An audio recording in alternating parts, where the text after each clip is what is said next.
Pumapasok ngayon. There's the open lane. There's the jam. Tory Braggs, don't mess with it. Tory Briggs mga tol. Marahil kakaiba to sa mga naging import ng Hinebra noong 20s.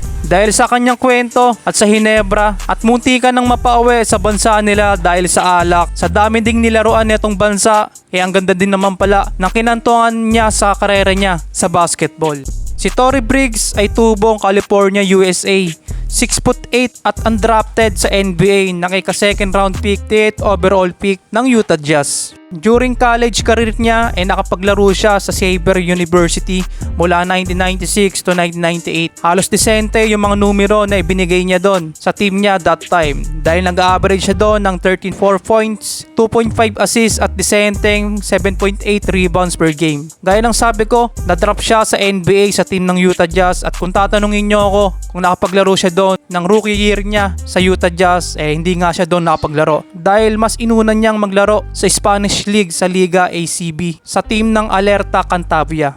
Halos marami din siyang nilaroan na bansa, kasama na doon ang Venezuela, balik USA, Greece, Puerto Rico at sa taong 2002 napatpad siya nga doon na maglaro sa Pilipinas sa team ng Powerade Tigers. Kasama niya doon sila Barrientos, Jeff Carriazo, Rudy Halfield at ang batang-bata na si Rafi Rabies at ang coach nila doon si Coach Chot Reyes. Nag-champion nga pala sila sa Coca-Cola Tigers that time noon at sa sunod lamang na taon, maswerteng nabigyan siya ng kontrata sa NBA sa team ng Houston Rockets. At balik import sa 2003 at 2004 at balik NBA naman bilang sa team ng Washington Wizards.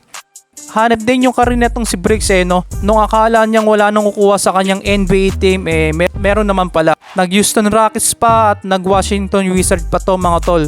Doon mo din masasabi talaga na NBA caliber talaga tong si Briggs mga tol.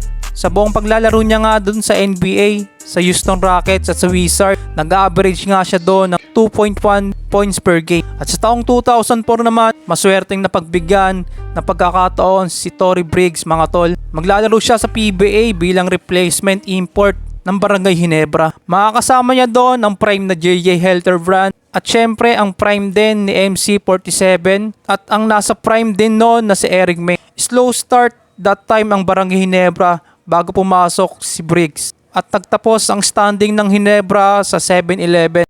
Kahit slow start sila bago pumasok si Tory Briggs, kasama ang prime nila MC47, JJ Helterbrand at Eric May, nakagawa nga sila doon at nakasampa sa finals kontra TNT sa best of 7 series. Halos puro close game lahat ng game noon kontra TNT. May isang game pa nga doon na umabot ng double overtime. At pero sa lakas ng Hinebra nagawa nga nilang natalo. Natapos ang serye ng 4-2. Nakascore si Tory Briggs doon ng 20 points. Tinanghal din siya bilang MVP noon. Tinanghal naman bilang finals MVP noon si Eric Meng.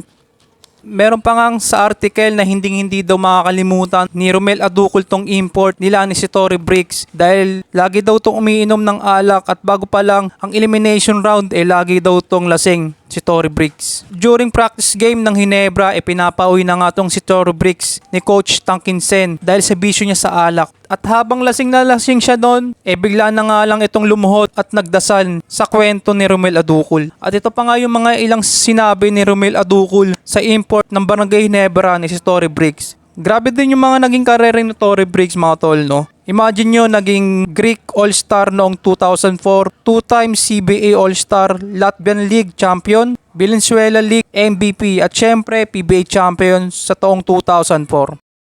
At update ngayon kay Tory Briggs mga tol, pagtapos kasi niya na mag-champion sa Hinebra, 24 teams pa ang nilaro nito sa iba't ibang bansa hanggang sa 2012. Ngayon, 49 years old na to si Tory Briggs. Bala siyang magturo mga batang pasibol pa lamang na maglaro sa basketball sa USA. So yun lang mga tol. Gusto mo ba ang kwento ni Tory Briggs? Huwag kakalimutan mag-subscribe at hit mo na rin ang notification bell para lagi kang updated sa mga bago nating videos.